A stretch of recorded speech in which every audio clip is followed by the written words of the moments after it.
En este módulo vamos a revisar aspectos de la ventilación mecánica enfocados a el inicio de esta asistencia ventilatoria para no expertos en función de la problemática del COVID-19 en este curso organizado por la Universidad de los Llanos.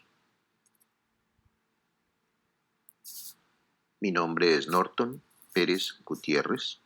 Soy médico especialista en medicina crítica y cuidados intensivos. Soy miembro de la Asociación Colombiana de Medicina Crítica y Cuidados Intensivos y también de la Society of Critical Care Medicine.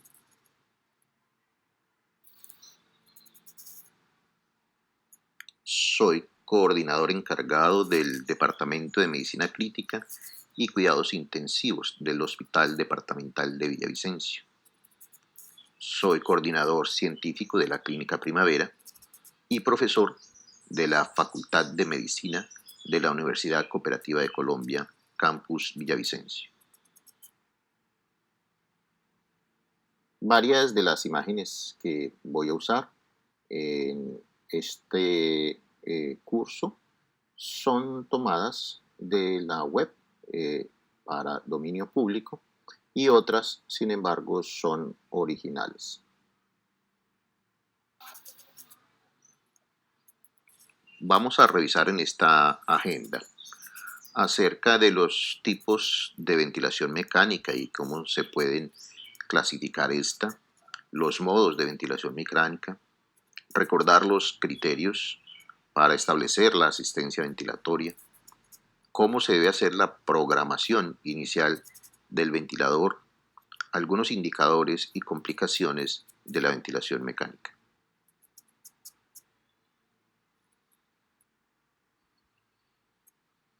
Primeramente, debemos recordar el uso apropiado de los elementos de protección personal, para el cual hay múltiples recordatorios, indicaciones, infografía, guías que debemos seguir con mucho cuidado para evitar el contagio del personal de la salud, ya sea por contactos, por gotas o en los procedimientos generadores de aerosoles. También usar los elementos apropiados recomendados por los organismos. En este caso, se encuentra tanto un consenso y unas recomendaciones de el uso de estos elementos de protección personal que están dados en consenso por el Instituto de Evaluación Tecnológica en Salud y la Asociación Colombiana de Infectología. Similar a lo que ha propuesto el CDC, el Centro de Control de Enfermedades de Atlanta.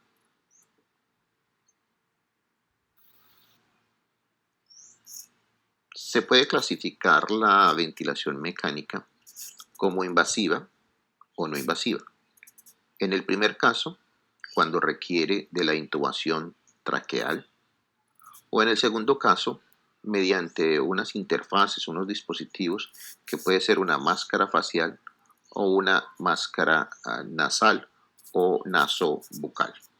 En este último caso también se puede administrar por medio de una cánula de alto flujo que no está recomendada en este escenario del COVID-19.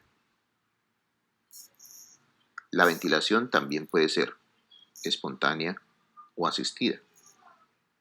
Incluso en los pacientes intubados, existen algunos modos espontáneos que permiten que el paciente respire por su cuenta y el dispositivo biomédico simplemente asiste o suple la respiración espontánea del paciente.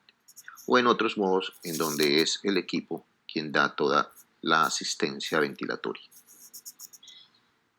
Otra manera de clasificarla es dependiendo de la ventilación, si se da controlada por presión o controlada por volumen. En el caso de la ventilación controlada por presión, se establece una presión máxima, de la cual no permite el equipo, por medio de sus alarmas, que supere ese nivel de presión. Esto puede ser a costa del volumen corriente. O en el caso de la ventilación controlada por volumen, se establece un volumen determinado que el equipo está seteado, parametrizado para administrar ese volumen. Esto a costa de la presión que puede superar para suplir la necesidad de ese volumen. También se puede determinar desde el punto de vista del modo ventilatorio que se decida suministrar al paciente. Voy a mencionar varios modos que se pueden tener dependiendo del tipo de dispositivo del que se disponga. La ventilación mandatoria continua era un tipo de ventilación inicial que se utilizaba hace muchos años, de las formas o la forma inicial con la cual se tenían los equipos de ventilación mecánica antiguos. En este caso, el ventilador suministra un volumen determinado a una frecuencia establecida por el operador, independientemente de los esfuerzos del paciente.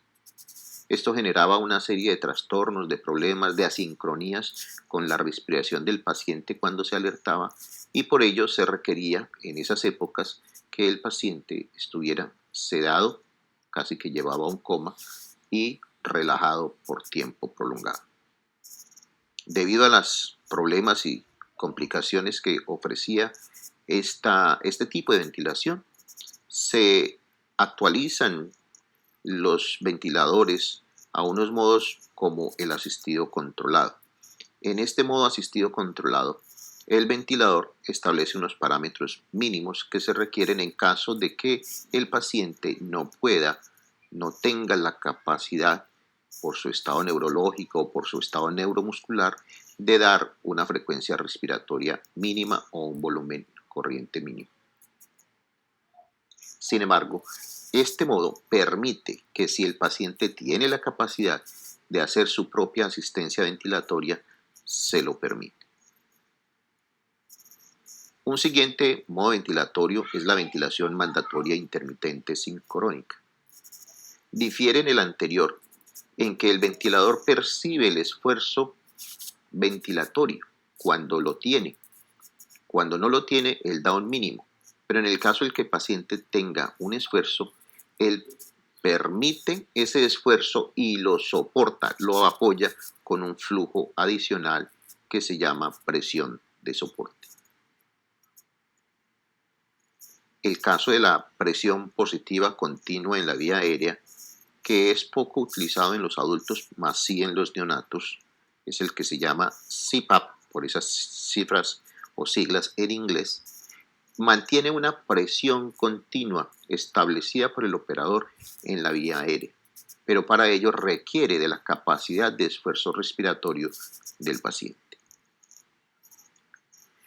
Existen varios otros modos ventilatorios, dependiendo del equipo, de las capacidades que le establezca las diferentes marcas que tienen estos equipos biomédicos, pero no son motivo de esta revisión.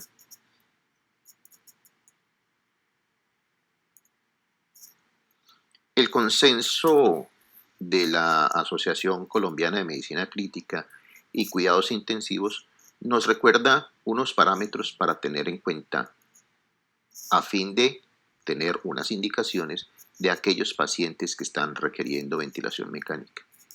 Sin embargo, estos parámetros no son rígidos y hay que tener presente que el mejor indicador, el mayor indicador para la asistencia ventilatoria es el trabajo respiratorio del paciente.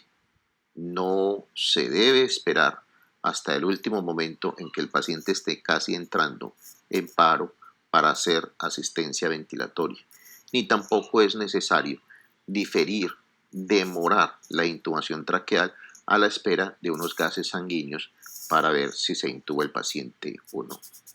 En un paciente con un trabajo respiratorio importante que puede estar dado por una disnea entre moderada y grave, la utilización de músculos accesorios, un movimiento paradójico del tórax y el abdomen, una frecuencia respiratoria elevada o cuando el paciente no es capaz de mantener una saturación adecuada a pesar de utilizar algunos dispositivos con una desaturación continua, esto debe ser un indicador que nos debe alertar a actuar prontamente. En el caso de tener la posibilidad, se puede acudir a evaluar la presión arterial de oxígeno y su relación con la FiO2, que cuando está por debajo de 200 ya es un indicador que puede orientar a ese paciente que necesita la asistencia ventilatoria. Adicionalmente, algunos indicios de falla respiratoria, como es el caso de que un paciente necesita una FiO2 alta para mantener la saturación de oxígeno, o que a pesar de todas estas medidas el pH esté por debajo de 7.35 con una retención de CO2 por encima de 45.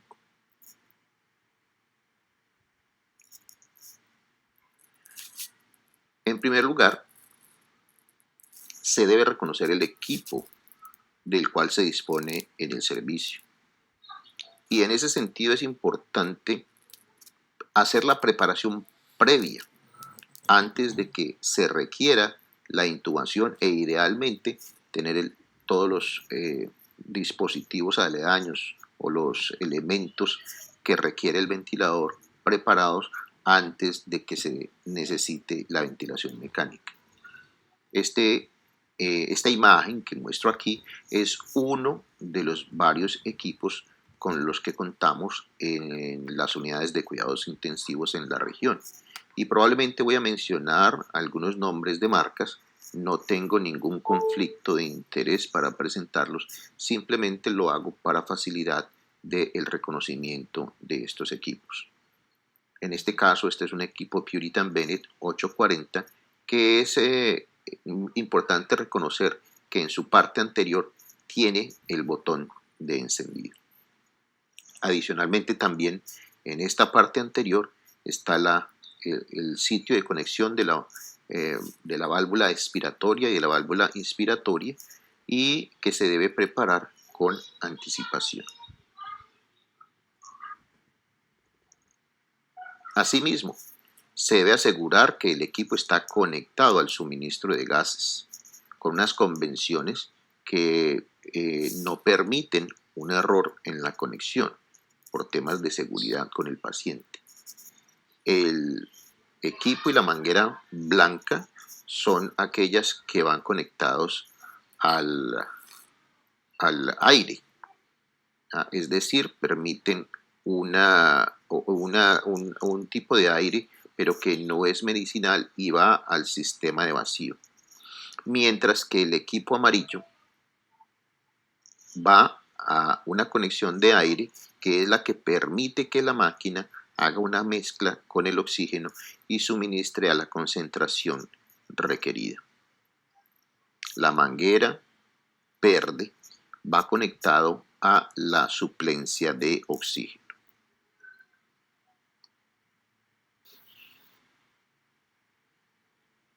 Debo alertar aquí que hay que estar atentos con ciertos tipos de equipamiento, con ciertas máquinas, en las cuales no se encuentra el botón de encendido en la parte anterior y hay que revisar en la parte posterior. Y por ejemplo, este equipo que voy a mostrar más adelante, reconózcanlo por su coraza azul, tiene oculto, escondido en la parte posterior y protegido por una especie de arandela para evitar que se pueda desconectar o oprimir este botón de forma accidental.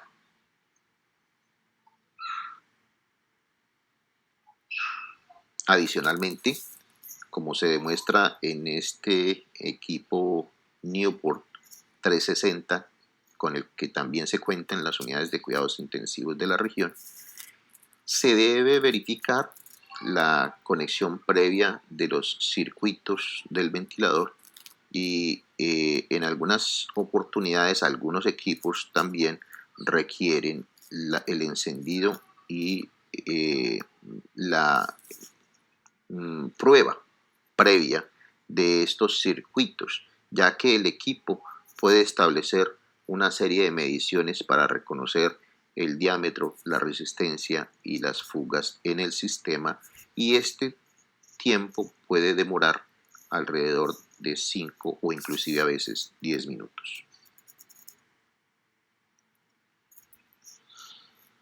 Por eso es necesario tener preparados estos equipos con anticipación en sus conexiones completas o inclusive anticipadamente a establecer el encendido para que el equipo haga su propia calibración y a veces dejarlo ciclando con toda la parametrización inicial de la cual vamos a hablar más adelante.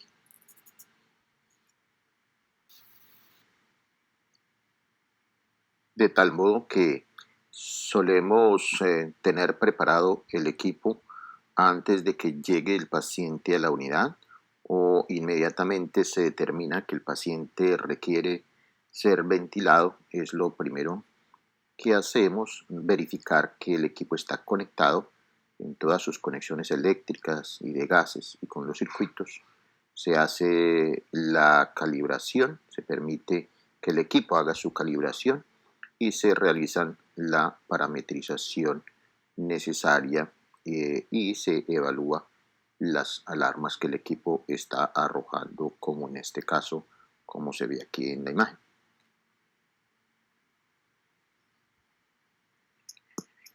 ¿Qué parámetros se deben determinar en el ventilador dependiendo del equipo con que se cuente?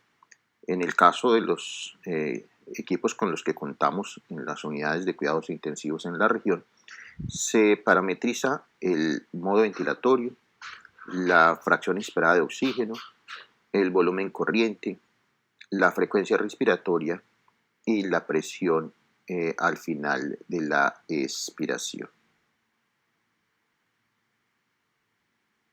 De esta manera, el modo inicial con el que se parametriza es el modo asistido controlado.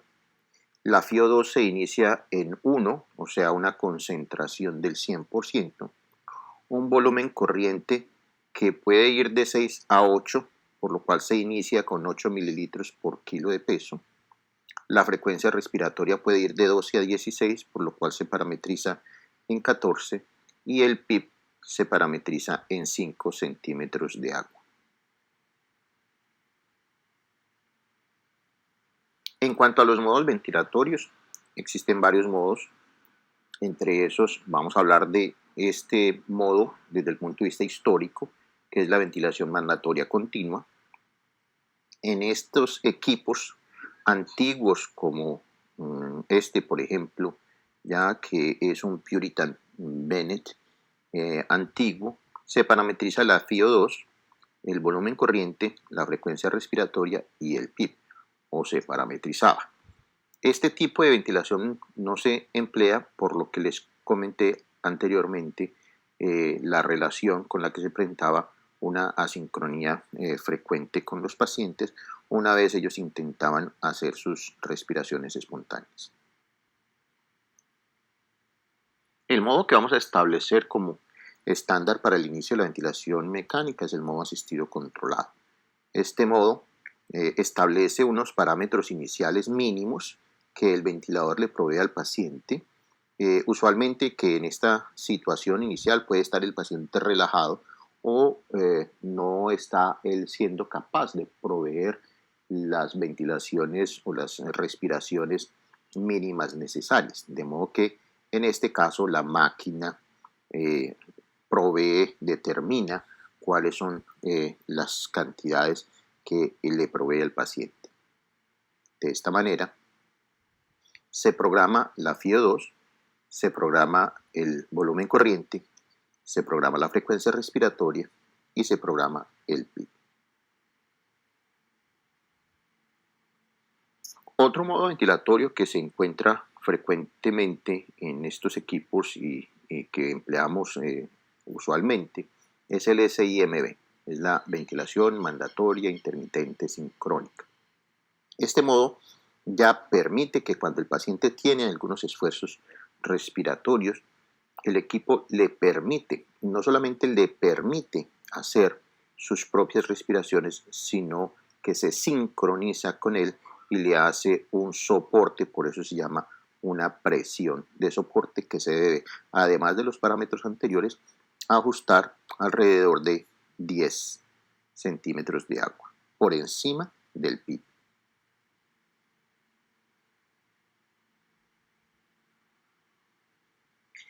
Vamos entonces a desglosar cada uno de estos parámetros que vamos a programar en el ventilador. En cuanto a la FiO2, se va a parametrizar en 1, que equivale a una concentración del 100%. Es decir, toda la mezcla de gases que se le van a suministrar al paciente son de forma absoluta oxígeno.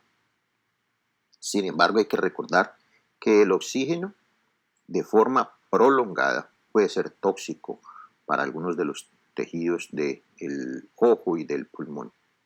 De modo que se debe procurar rápidamente, en cuanto el paciente lo permite, bajar concentraciones por debajo del 60%. Adicionalmente, hay que tener en cuenta que el aire contiene una mezcla importante, entre esos el 80% es óxido nitroso. Ese óxido nitroso no difunde a través de la membrana alveolo capilar, a diferencia del oxígeno que sí difunde de forma importante. Si todo el gas que contiene el paciente en el alvéolo difunde, pues esto da una tendencia al colapso alveolar. Mientras que en una mezcla que contiene óxido nitroso también, ese óxido nitroso no difunde, permanece en el alvéolo e impide o disminuye la posibilidad de colapso alveolar.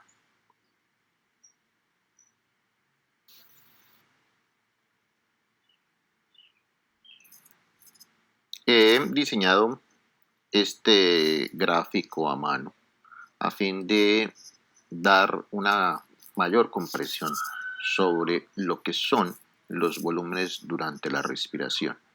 Y aquí podemos ver cómo en la parte media se entiende probablemente de forma más clara lo que es el volumen corriente. Es ese aire que entra y sale en cada una de las respiraciones normales.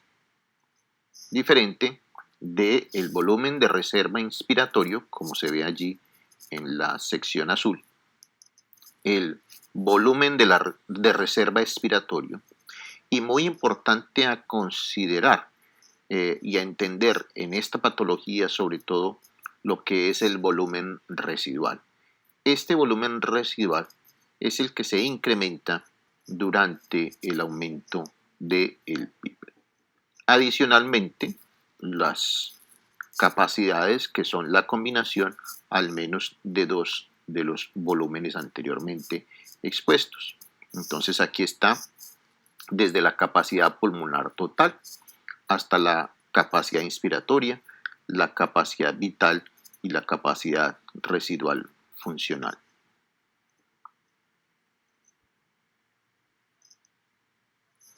Como ya les mencioné, entonces es importante desde lo anterior tener presente lo que significa desde el punto de vista de la parametrización del ventilador cada uno de estos volúmenes, en especial el volumen corriente, que es el que nosotros vamos a parametrizar en el ventilador, sea el volumen corriente normal para el paciente, que está determinado de acuerdo a, como ya vamos a ver, ya del peso del paciente, pero también tener muy presente lo que significa y lo que implica el volumen residual, especialmente cuando se le hace un aumento al PIB. Aquí están entonces las capacidades mencionadas anteriormente.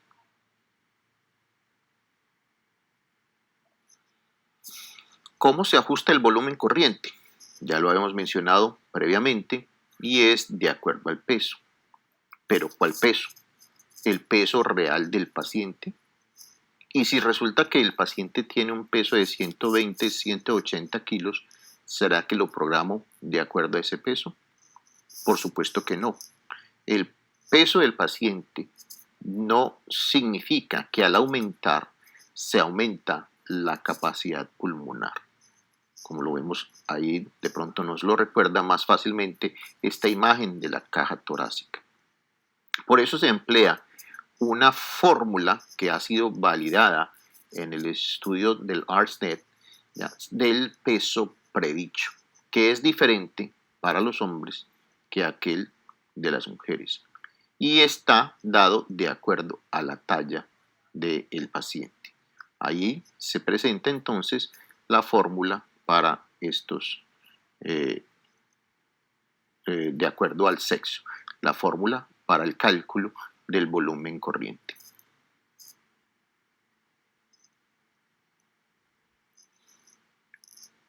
Entonces, como tal, recordemos que el volumen corriente normal está entre 8 a 10 mililitros por kilo y vamos a tener este valor presente aquí, a tenerlo en consideración para lo que vamos a mencionar más adelante. Les adelanto que para la parametrización de estos pacientes se programa el volumen corriente de acuerdo al peso predicho entre 6 y 8 mililitros por kilo. Si el paciente tiene un SDRA o riesgo de SDRA, mayor es la razón para llevarlo a programar un volumen corriente menor que 8. El normal para establecer el inicio de la ventilación programada es con 8 mililitros por kilo. Y vamos a ver unas explicaciones de por qué. ¿Por qué es importante entender eso? Y recordar lo que ha ocurrido en el desarrollo de este tema y está registrado en la literatura médica.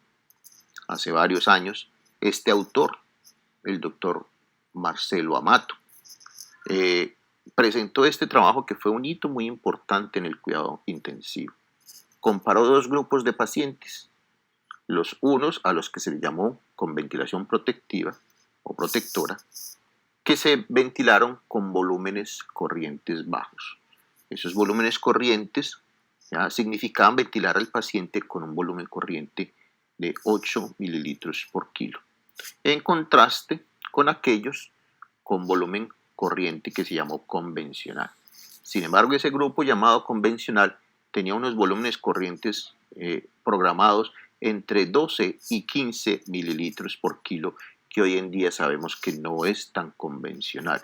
Son volúmenes corrientes muy altos. ¿Y qué se encontró? Que la mortalidad en pacientes con SDRA era mayor cuando se ventilaba con volúmenes corrientes altos que con volúmenes corrientes bajos, que hoy en día sabemos que son los adecuados.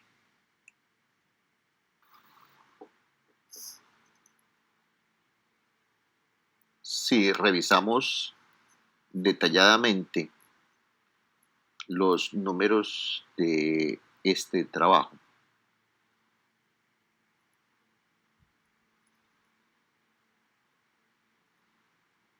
vamos a encontrar algunos datos que han sido importantes para el cambio en el estado del arte con respecto a la ventilación mecánica. Por ejemplo, aquí podemos ver cómo hubo un incremento de los valores de la PIP en los pacientes en el grupo de ventilación protectora, en contraste con los de la ventilación convencional.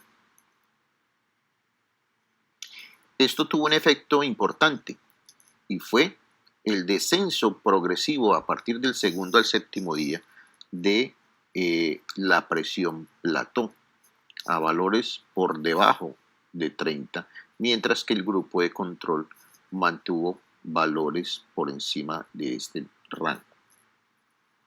De la misma manera ocurrió con la presión pico. Y rápidamente también la presión media en la vía aérea tuvo un descenso en el grupo de terapéutico.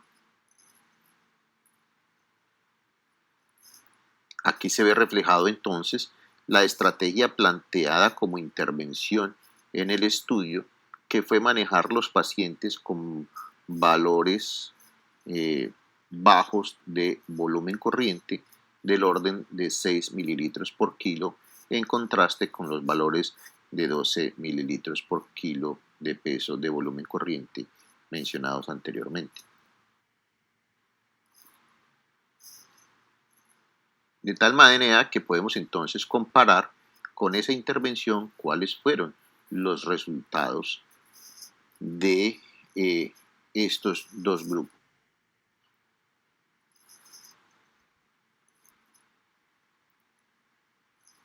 De esta manera podemos mirar cómo se evaluó como desenlace primario la mortalidad a los 28 días. Y ya aquí podemos ver que efectivamente hay una diferencia de mortalidad de forma significativa entre el grupo de ventilación convencional con un 71% de mortalidad versus el grupo de ventilación protectiva con un 38%.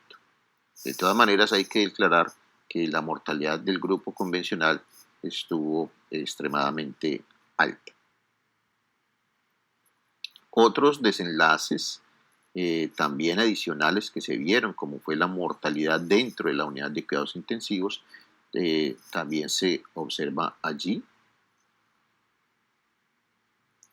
al igual que la frecuencia de eventos adversos asociados, como fue barotrauma, y también la diferencia en el destete de la ventilación mecánica, que fue mucho más ágil en el grupo de intervención.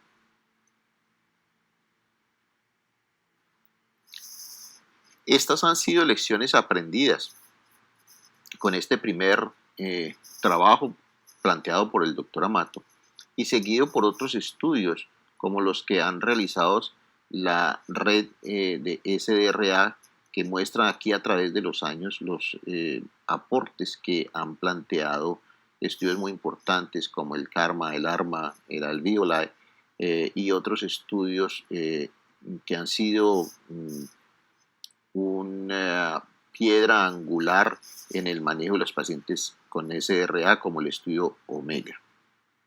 No vamos a mencionar cada uno de ellos, pero sí es importante mencionar el impacto que esta red ha tenido en el manejo de los pacientes con SRA. De esta manera, este grupo, a través de sus estudios, empleó una tabla que vamos a mencionar más adelante de una correlación del ajuste de la FIO2 para los valores de PIB en valores bajos o en valores altos. Adicionalmente, fue este grupo quien determinó y estableció cuáles son los valores de peso predicho de acuerdo a la talla y al sexo en los pacientes para el ajuste de la ventilación mecánica, específicamente del volumen corriente. Y si bien aquí se ven esta tabla en medidas de pulgadas, también tenemos los valores para las medidas que utilizamos en nuestro país. Aquí vemos pues nuevamente cómo es el cálculo del peso predicho para hombres de acuerdo a la talla y para mujeres de acuerdo a la talla.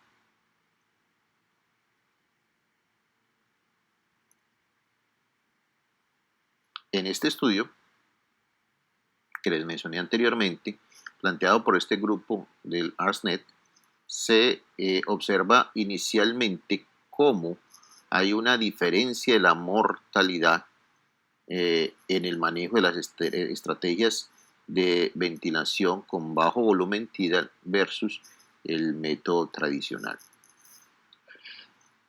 Aquí hay que declarar que son muy pocas las intervenciones que han demostrado disminuir la mortalidad en el tema de SRA y es la ventilación protectiva una de ellas.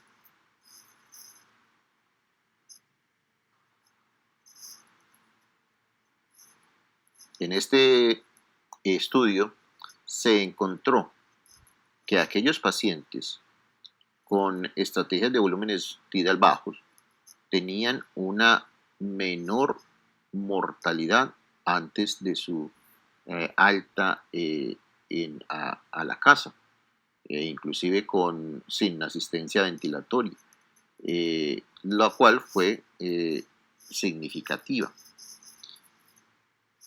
Adicionalmente, también se encontró un menor requerimiento de soporte ventilatorio en el grupo de ventilación protectora. El siguiente parámetro que vamos a ajustar es la frecuencia respiratoria. Esta puede ir entre 12 y 16, ya más o menos lo ajustamos en el valor en la mitad, que es 14. Y según el tipo de ventilador, él puede ajustar automáticamente o va a requerir la parametrización de la relación inspiración-expiración. Otro parámetro para ajustar es el valor de la presión positiva al final de la expiración. Esta presión es la que procura mantener el alvéolo abierto, evitar el colapso alveolar. Y ya hemos visto cómo el estudio del ARSNet plantea unas estrategias del mantenimiento de la PIB de acuerdo a la necesidad de la FiO2.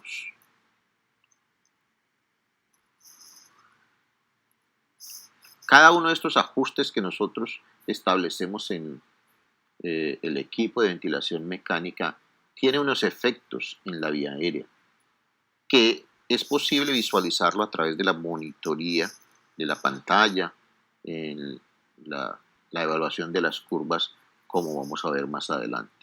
En este caso estamos viendo las curvas de presión por tiempo y se puede ver en el punto 1 del tiempo cómo se hace el disparo del ventilador, el inicio de la inspiración y cómo en el punto 2 se hace el ciclado o la suspensión de la ventilación, de la parte inspiratoria de la ventilación e inicia la parte expiratoria. En esta otro señalamiento de las flechas, en el caso del triángulo se ve cómo es una presión basal, hay una presión basal que es el PIB, cómo se genera durante la inspiración en la apertura del alvéolo una presión inspiratoria máxima, una presión pico, y cuando se estabiliza esa apertura se produce una presión en meseta o presión plató, que es importante entenderla y tenerla como meta para evitar la sobredistensión de estos pacientes.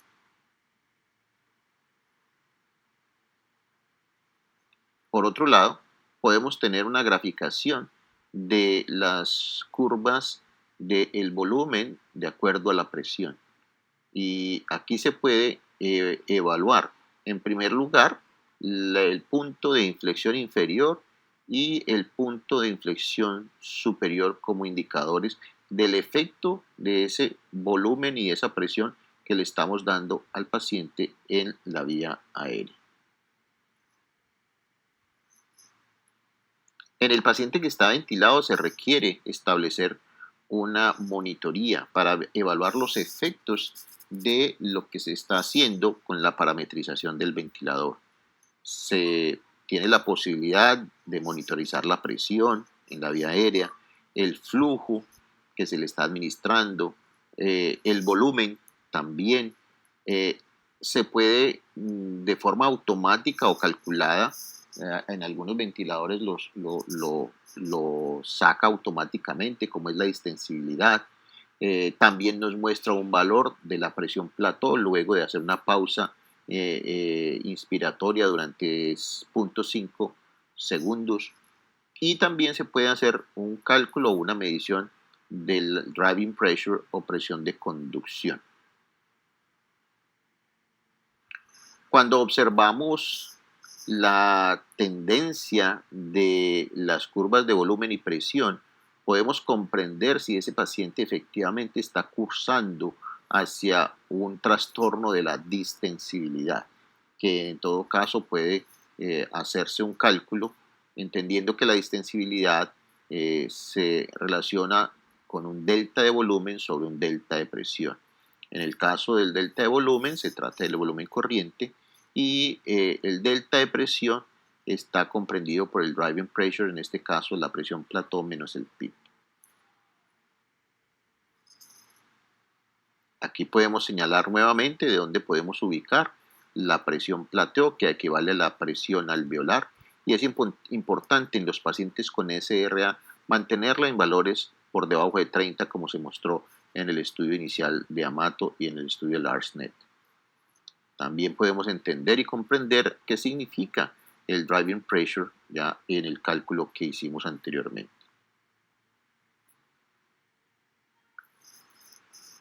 La ventilación mecánica también puede tener complicaciones que hay que observar y hay que hacerles seguimiento, monitorización. Entre esas se describen los eventos asociados a la ventilación, ya sean infecciosos o no. Estas están designadas para detectar las complicaciones infecciosas o no, identificar las consecuencias directas e indirectas de la ventilación mecánica. Las condiciones asociadas a la ventilación se relacionan con un deterioro respiratorio nuevo que puede darse después de más de 2 días de estabilidad ventilatoria.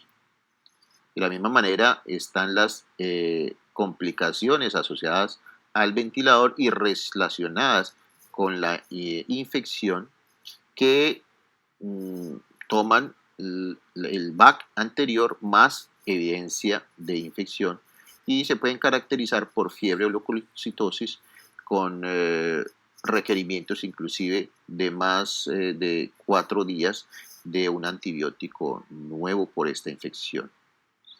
De la misma manera está la neumonía asociada al ventilador, ya sea posible o probable, que se puede identificar con una fuente respiratoria, ya sea por evaluación del esputo o del lavado alveolar o con un cultivo respiratorio positivo.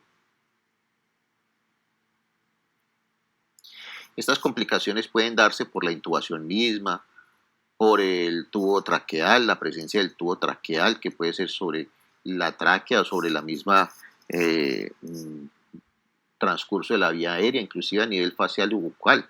Las lesiones que se producen por la fijación en la boca, tanto en la comisura como en los labios, especialmente en personas con piel delicada, pero también puede darse en problemas como son lesiones pulmonares inducidas por el ventilador, problemas por la toxicidad del oxígeno o como las infecciones que hemos venido mencionando.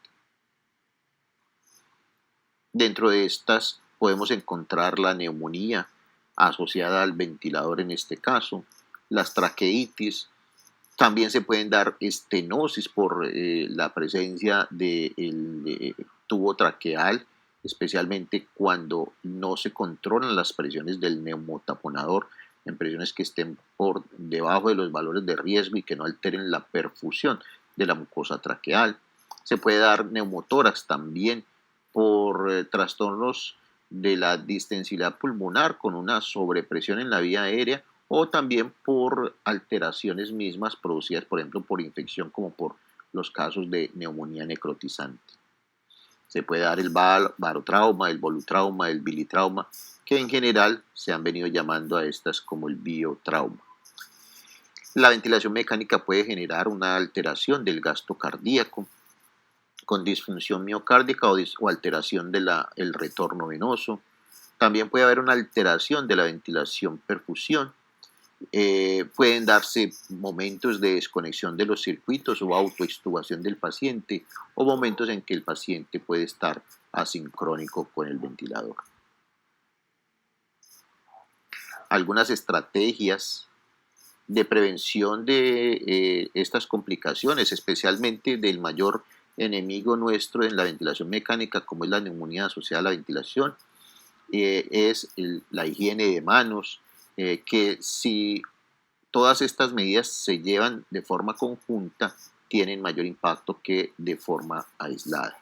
Elevar la cabecera por encima de 30 grados, mantener la presión del neumotaponador entre 20 y 25 milímetros de mercurio, observar una higiene oral mientras el paciente esté intubado con adicionalmente enjuagues de clorexidina, la nutrición entérica en infusión, mantener estrategias de suspensión o minimización de la sedación para favorecer la extubación temprana y evitar los cambios rutinarios de los circuitos o de los tubos traqueales.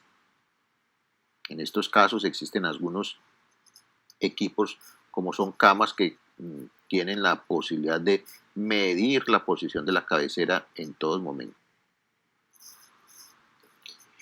En estas estrategias entonces se busca mantener la seguridad del paciente, pero también, como hemos mencionado anteriormente, la seguridad del trabajador de la salud, y eso cobra importancia en este escenario de pandemia, porque en este caso el trabajador de la salud también corre riesgo de adquirir una infección viniendo por parte del paciente mismo.